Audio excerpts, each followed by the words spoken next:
Olá pessoal, sejam muito bem-vindos a mais uma videoaula. Obrigado pela sua companhia e parabéns de antemão por você estar buscando mais conhecimento. Vamos falar um pouco mais hoje sobre indicadores e o tema vai ser média móvel. Média móvel é uma das principais ferramentas da análise técnica, né? É um dos principais indicadores que a gente tem disponível. Ela participa basicamente da categoria dos rastreadores e isso ajuda muito nós, analistas, operadores, que utilizamos a análise gráfica, a análise técnica para tomada de decisão.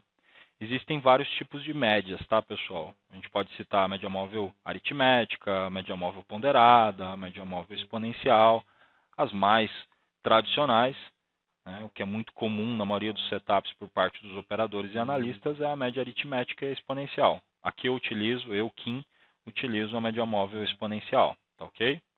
Com relação à média móvel aritmética, né, ela mostra o valor médio dos preços de fechamento de um determinado período. Então, se a gente pegar, por exemplo, né, um gráfico de 1 minuto e colocar uma média móvel calibrada em 21 períodos, o que significa 21 períodos? Ela vai analisar, né, neste caso, o fechamento dos últimos 21 minutos, dos últimos 21 períodos, porque a gente plotou uma média de 21 períodos em um gráfico, por exemplo, de 1 minuto.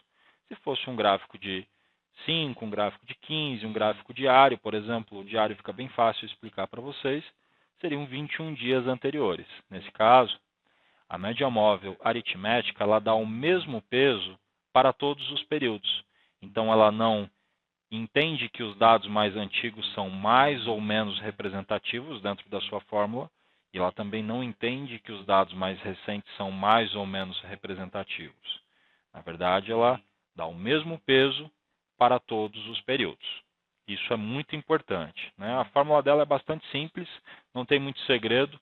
Nesse caso aqui, para que vocês possam entender, a fórmula dela, V sempre representa aí, neste caso, o valor ou o preço, né?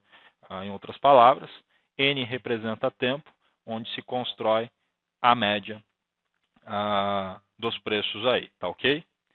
Bom, aqui nós vamos ter, né, o primeiro exemplo aqui com vocês de um gráfico com as seguintes configurações. A periodicidade aqui é de 5 minutos e as médias são de 9 e 21 períodos. A média vermelha é uma média de 9 e a média preta é uma média móvel de 21 períodos. Bom, a gente pode observar que, né, nesse caso aqui, as médias se comportaram muito próximo à variação de preço. O preço esteve sempre colado praticamente junto às médias, né? A gente vai agora ter contato com um segundo exemplo, nesse caso, em um movimento de queda, só que agora não num gráfico de 5 minutos, e sim num gráfico diário. Então, a gente está comparando um gráfico intraday com um gráfico diário para que vocês possam ter uma noção mais clara.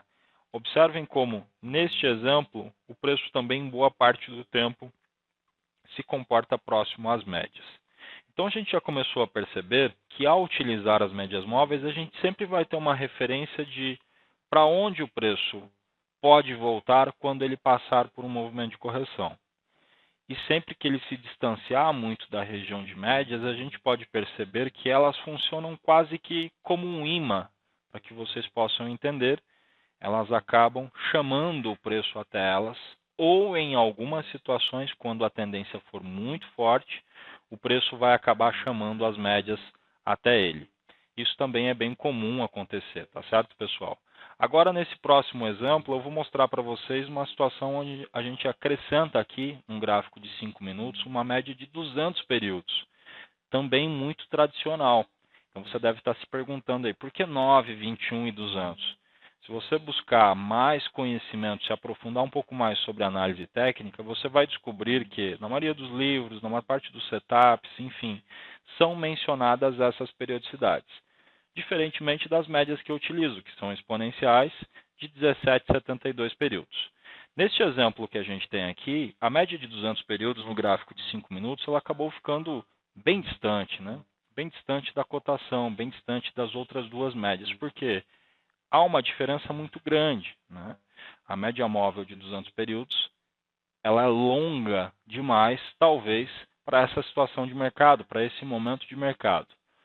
mas para que vocês possam entender, a utilização de uma média tão longa é justamente para gerar confirmações de qual é a tendência predominante que o mercado tem.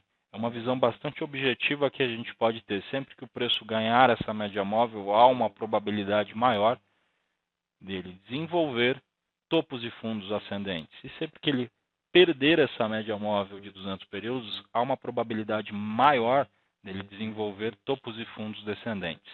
Então, quem utiliza uma calibragem como essa, eu passei há pouco tempo a utilizar uma média de 200 períodos também, porém exponencial, justamente para me dar a visão de correções mais longas, quando o preço consegue romper as médias rápidas, né? Nesse caso, neste exemplo ainda na tela, 9 e 21 períodos são as médias rápidas e a média lenta de 200 períodos. E ele me ajuda a justamente nesse indicador, ou a média, propriamente dito, me ajuda a encontrar aonde é que o mercado vai quando ele rompe essas duas médias mais rápidas. Tá? Então, a vermelha e a preta sendo rompida para baixo, eu consigo imaginar que o mercado nessa periodicidade, com a volatilidade que ele está, na situação de mercado que ele está, poderia desenvolver uma movimentação de queda, enquanto se manter abaixo das médias rápidas até a média lenta. Então a gente começa a ter mais referência, inclusive visual, né, no próprio gráfico, de onde é que o preço veio, para onde é que ele pode voltar até encontrar as médias, tá ok? Bom, falando agora um pouco sobre a média móvel exponencial, né, na verdade, diferentemente da média simples, da SMA, né, ou da média aritmética, ela leva em conta novos dados, valores recentes, porém não descarta os valores mais antigos. O que isso significa? Isso é central, bem importante, tá, pessoal? Os dados recentes para a média móvel exponencial são mais representativos. Então, de acordo com a sua fórmula, ela vai dar mais peso, ela vai, coletando esses dados mais recentes, ela vai conseguir responder mais rapidamente às variações imediatas, e entendendo que as variações mais antigas ficaram para trás e são menos representativas, tá ok? E aí agora pode surgir uma pergunta para você, mas Kim, por que você escolheu média móvel exponencial? Porque elas se adaptam melhor ao meu perfil, né? Eu realmente estou o tempo todo buscando o que está acontecendo agora. É claro que eu olho para o lado esquerdo, e o resumo do que eu tenho do lado esquerdo, ou seja, num passado não tão distante, mas sim olhando para o passado, me ajuda, né, a montar uma análise mais bem estruturada. Porém, nós que realizamos operações de day trade, operações de scalp, propriamente dito, que são operações bem rápidas, operações curtas que visam entradas e saídas mais rápidas, variações mais curtas de preço, entende que os movimentos mais recentes são os mais importantes. Eu quero ter a informação o mais rápido possível, que o mercado possa se mexer o quanto antes. Então, por mais que a formação gráfica ainda não seja tão interessante, de repente as médias exponenciais já podem estar gerando algumas evidências de forma, abre aspas, antecipada. Então, eu entendo que, pelo fato delas gerarem mais peso em relação aos dados recentes, elas se adaptam melhor para o day trade. Isso não é uma questão de certo ou errado, tá, pessoal? Eu utilizei, sim, lá no começo, médias aritméticas. Gosto das médias aritméticas, mas para o meu perfil, elas se encaixam melhor, no caso, as médias móveis exponenciais, tá bom? A fórmula é bastante simples, tá, pessoal? P representa preço, N período, né? Então, substituindo dentro da sua fórmula aqui, exatamente, a gente vai ter a construção da fórmula. E, por sua vez, vamos agora a um exemplo para que vocês possam entender melhor aí o seu comportamento dinâmico, tá ok? Bom, aqui nós temos as médias que eu utilizo, de 17 e 72 períodos. Por que eu utilizo essas duas médias? Os professores que eu tive lá em 2008, 2009, utilizavam essas médias. Na época eram média de 17, 34 e 72 períodos, tá ok? Essa teoria eu aprendi com o mestre Bo Williams, e com o mestre Igor Rodrigues Luiz e também o mestre André Moraes, né, que foram os grandes professores que eu tive e que, sem sombra de dúvidas, eu não vou esquecer deles e terei eterna gratidão a todos eles aí por ter aprendido tanto sobre análise técnica com eles. Então, essa calibragem vem aí exatamente desses professores que eu tive e utilizo até hoje para que vocês possam entender, tá ok? A única coisa que eu fiz ao longo do tempo foi simplificar a minha leitura. Isso eu venho tentando fazer cada vez mais, tá, pessoal? Para que vocês possam entender. Cada vez mais dinâmica, essa é a ideia, tá? Preço, em primeiro lugar, e depois referência. A gente pode perceber que em nenhum momento dessa apresentação nós falamos de cruzamento. Eu não utilizo cruzamento. Lá no início eu citei para vocês o contexto, um pouco da história, passei para vocês um pouco das configurações que a gente tem, a média aritmética, a média exponencial, enfim. Estamos agora falando das médias que eu utilizo de 17 e 72 períodos. Mas eu não opero cruzamento. Eu vejo sim que quando as médias cruzam para baixo, o mercado começa a ter mais evidências realmente de se comportar em topos e fundos descendentes. Mas antes de eu olhar esse cruzamento, eu vou olhar a formação de topo e fundo para o próprio preço. Tá? Então, isso faz com que eu me permita comprar abaixo da média móvel e vender acima da média móvel, desde que eu entenda que a tendência é de baixa ou que a tendência é de alta. Então, não basta simplesmente estar abaixo das médias ou um pouco abaixo das médias se o movimento ainda é de alta. Ainda assim eu vou querer comprar. Porém, essa evidência faz com que eu entenda que há uma probabilidade menor dos preços responderem positivamente a uma compra. Do mesmo jeito que quando o mercado rompe uma média móvel de baixo para cima, ou as duas médias, nesse caso a média roxa de 17 períodos exponencial e a laranja de 72 períodos exponencial, eu começo a fazer exatamente a seguinte análise. Opa, talvez agora ao trabalhar uma venda, o mercado não tenha mais a mesma capacidade para desenvolver o movimento de queda, ok? Mas por um outro lado, todas as vezes que o mercado se afasta da região de médias, quando ele recua até a região de médias dentro de uma movimentação direcional, a gente vai ter sempre uma bela referência de onde procurar se posicionar a favor da tendência, tá ok? Vamos mostrar mais um exemplo aqui e depois a gente vai para uma prática, tá ok? Bom, aqui agora eu acrescento a média de 200 períodos, também exponencial, no mesmo gráfico, que é o que eu venho utilizando hoje, tá, pessoal? Exatamente essa configuração, uma média de 17, não tenho mais a média de 34, uma média de 72 períodos, e depois disso eu acrescentei aí uma média de 200 períodos aqui em azul, tá? Então, o que acontece basicamente é o seguinte, quando o mercado está acima dessas três médias móveis, eu já sei que, mesmo ele vindo de um novo fundo, as minhas vendas vão ter um potencial menor. E aí eu posso até vender, mas a minha expectativa, a maneira de lidar com a operação é diferente, né? E as primeiras oportunidades de compra que eu tiver, eu vou dar valor para essas oportunidades, tá certo? Eu entendo que o mercado pode me oferecer boa probabilidade de ganho, tá ok? Eu vou compartilhar o gráfico aqui com vocês e eu vou fazer um breve comparativo. Um gráfico sem médias, aqui é o gráfico diário, tá certo? De Petrobras, tá ok? Sem médias móveis, isso aqui faz com que a gente tenha um esforço muito maior na condição de operador, na condição de analista, para entender os movimentos, concordam? Agora, colocando o mesmo gráfico, porém, tá, pessoal, se a gente acrescentar médias, observem como que a gente passa a ter um impacto visual de onde é que o preço vem e para onde ele pode voltar quando corrige, né? Então, um belo exemplo aqui para que vocês possam entender a referência das médias. Kim, mas você está mostrando num gráfico diário. Se a gente for num gráfico intraday, por exemplo, os 5 minutos. Olha a referência, né, pessoal? De novo, vamos fazer esse mesmo comparativo agora dos 5 minutos sem as médias.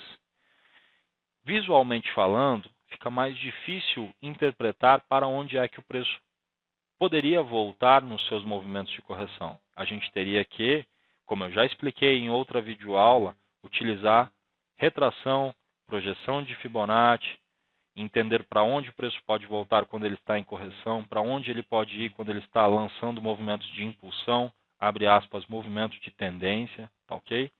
Então, exige muito mais do operador, muito mais do analista. A gente precisa fazer um trabalho mais artesanal, digamos assim, né, para conseguir encontrar informações mais relevantes. Voltando de novo para o exemplo que a gente tem as médias plotadas, eu vou mostrar uma operação que eu realizei hoje, 11 do mês 7 de 2017, 11 de julho de 2017, ao vivo, né? Eu sou analista, isso aqui é uma conta demo, uma conta demonstração, uma conta teste. Então, a gente não opera na conta real, mas faz aí as nossas recomendações e, junto com os clientes que acompanham a gente ao vivo, realiza as operações nessa conta demo, nesse simulador aí, para que vocês possam acompanhar. O que eu vou mostrar aqui para vocês que a gente realizou hoje em Petrobras, né? A gente fez uma compra de reversão de tendência utilizando a estratégia de pivô, tá, pessoal? Qual que é a estratégia de pivô, né?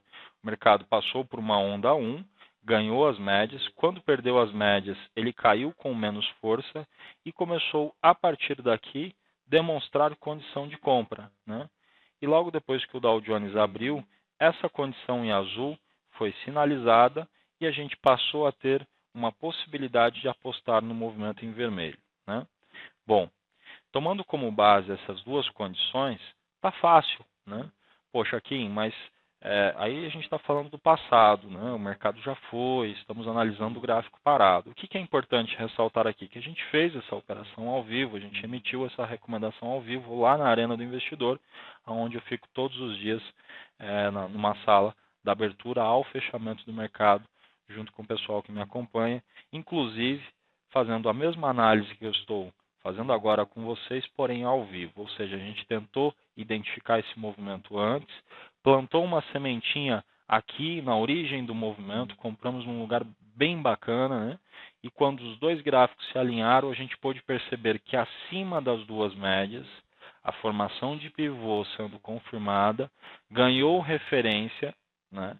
Ganhou condição para se manter acima das médias, e a partir de então o mercado respeitou essa condição e respeitou as médias brilhantemente. A gente pode destacar alguns toques, eu vou colocar aqui para vocês esse toque na média móvel de 17 períodos e somente no final do pregão um novo toque na região de médias. Isso é lindo, porque amanhã, com o mercado aberto, a gente vai utilizar as mesmas informações, topos e fundos, formações de pivô, preço acima ou abaixo das médias. A gente fez uma operação muito parecida, que foi exatamente no índice futuro, né, o contrato vigente que é o WINQ17. Tá? Bom, a gente pode observar aqui nesse gráfico de 15 minutos, diferentemente do exemplo que eu mostrei na Petro, até para que vocês possam entender que funciona nos diferentes tempos gráficos. O mercado passava por uma movimentação de alta, né? O mercado conseguiu desenvolver aqui topos e fundos ascendentes, percebam, né? E por conta dessa condição, a referência de médias volta sempre a prevalecer, né? Quando o mercado chegou aqui, a gente estava ainda pensando em trabalhar uma venda no gráfico de 1 minuto, porque era a abertura e o primeiro movimento que eu imaginava para ele era exatamente uma venda, né?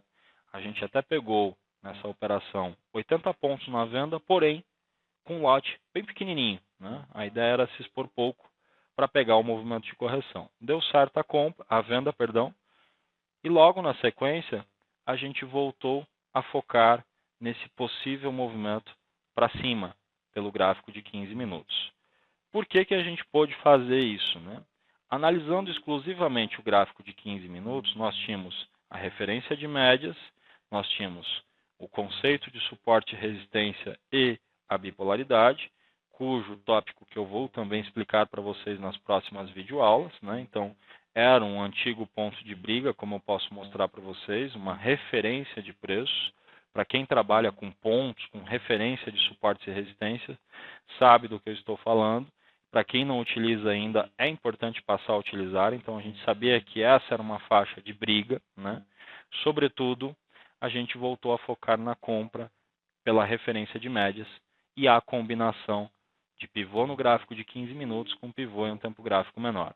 Quando 1 minuto mostrou para a gente a condição aqui em vermelho, 1 minuto voltou a fazer topos e fundos descendentes, a gente abriu uma compra a 63.615. Nós tínhamos como primeiro alvo a região de topo e depois as projeções de Fibonacci, tá? Então a gente marcou como primeiro alvo a casa do 64.000 e depois disso a gente começou a focar nos 64.100 pontos e 64.500. O mercado ao longo do dia conseguiu desenvolver sua movimentação e novamente essa referência funcionou. Agora, o que eu espero de vocês? A gente já sabe que as médias estão aqui. Toda essa faixa de preço é uma faixa que eu devo estar atento. Primeiro, porque as retrações vão estar ali. Segundo, as médias vão estar ali. O conceito de tendência, até o momento, é de alta, topos e fundos ascendentes e topos e fundos confirmados de forma ascendente. Isso faz com que a gente tenha maior probabilidade, assim que o mercado corrigir, de trabalhar futuras compras, e a gente vai ter números que são números importantes, os topos anteriores, e isso faz com que a gente consiga entender que, mesmo rompendo levemente essas médias, por exemplo, chegando aqui, ainda seria uma opção de compra embasado na tendência, mas que a referência de fato funciona. Agora eu vou diminuir a periodicidade para que vocês possam perceber como o mercado performou bem acima das médias depois da nossa compra. Eu vou voltar um pouquinho aqui para ficar um zoom mais bonito para vocês aí, mais visível e todos entenderem direitinho aí. Aqui foi a origem da compra, tá, pessoal? Pela manhã a gente startou a operação a 615, né? Exatamente nesse ponto aqui, tá? Nessa barra mais forte a gente já estava comprado a partir das 11 horas da manhã ali, o mercado rompeu essa acumulação. Observem que aqui ele chega a perder um pouco as médias, mas depois, pelo fato de nós termos mais de um tempo gráfico alinhado acima das duas médias móveis, olha como a referência sempre vai funcionando, né? Toca, volta a subir, toca, volta a subir, toca, volta a subir, aquele acumula, aquele acumula. A gente até testou uma venda, né, nesse horário aqui, imaginando que o mercado poderia corrigir, e essa venda ela era de risco, com lotes menores, enfim, que acabou não funcionando. Mas, impressionante como essa referência ela é importante. Então, depois dessa videoaula, o que eu espero de vocês? Passem a olhar mais para as médias, passem a combinar o conceito de tendência, topos e fundos, tentem encontrar as regiões mais relevantes e vão combinando informações. Poxa, eu sei que as médias estão em níveis tal e tal. Então, estrategicamente falando, é legal ficar atento naquela região. Colocar aquela região, digamos assim, em quarentena, um nível de atenção para aquela faixa de preço é importante. Tente fazer uma combinação com retrações, com suporte e resistência, com linha de tendência, tópico também que eu vou fazer em um vídeo para vocês, explicando como eu utilizo as linhas de tendência e que são extremamente funcionais. Vocês vão ver que a análise vai passar a ser mais dinâmica e que a gente vai passar a ter alguns filtros que muitas vezes a gente não utiliza. Às vezes a gente fica tão focado no próprio preço e acaba abrindo algumas operações, como por exemplo, essa condição aqui que a gente tentou vender, ainda acima das médias, e o mercado nem sequer rompeu as médias. Então você vai conseguir, a partir de agora, classificar melhor. Opa, eu sei que o 15 está em tendência de alta, eu sei que o 5 está em tendência de alta, estão acima das médias, e mesmo com qualquer falha de topo no gráfico de minuto, é uma mera possibilidade de correção, é uma contratendência num gráfico de 15. Será que essa condição aqui teria força suficiente para me dar bom dinheiro na venda? Será que essa venda não é uma venda, abre aspas, mais perigosa, mais difícil? Poxa, mas eu acredito que vai cair aqui. Então eu vou vender, mas eu vou lidar com essa operação de uma forma diferente. Talvez entrar com menos contratos, talvez esperar menos pontos da operação com uma mão maior, com uma exposição maior, ou seja, fazer um scalper de poucos pontos, mas com mais contratos, né? E aí também, claro, um stop mais curto. Enfim, de alguma forma você vai começar a lidar com as operações de uma forma diferente, ok? Bom, então basicamente é isso. Eu acho que deu para ter um entendimento bacana aí, né? Agradeço a companhia de vocês em mais esse vídeo. Se você gostou, inscreva-se no canal, dá um joinha aí e mande, claro, as suas sugestões de novos vídeos aí, tá ok? Meu muito obrigado, valeu, forte abraço do Kim e até o nosso próximo encontro.